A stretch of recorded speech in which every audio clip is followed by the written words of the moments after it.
vision n'est pas tellement que ce n'est pas la société, parce que l'individu n'est rien sans la société.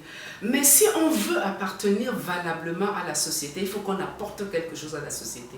Il faut qu'on arrête à n'être que des consommateurs et à ne pas pouvoir influer parce qu'on aura quelque chose à dire, de ne pas avoir peur, d'avoir confiance en soi, d'avoir de l'estime de soi, mais pour se dire, la société existe et je ne me perds pas à dire il y a ceci qui ne va pas. Tout le monde sait et tout le monde le voit. Mais quand ceci ne va pas, qu'est-ce que je peux faire dans mon domaine pour essayer de l'améliorer?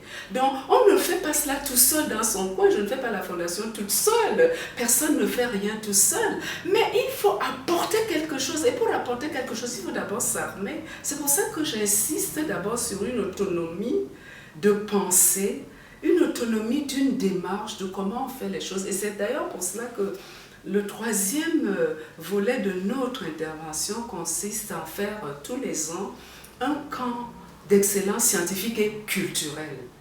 Et nous amenons pratiquement toutes les activités que nous faisons au cours de l'année.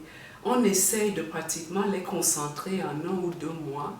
L'année dernière, nous l'avons démarré avec des 2 étudiants de 3e année de l'université de Wells qui venaient ici en stage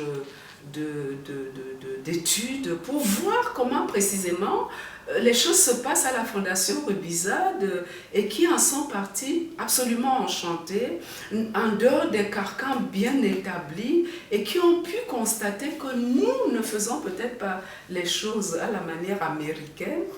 On ne les fait pas à la manière camerounaise, mais on les fait à la manière que nous avons définie ensemble pour que chacun puisse être partie prenante de cet ensemble et que chacun puisse se dire au jour d'aujourd'hui, j'ai pu moi aussi, même intervenir négativement, mais intervenir quand même.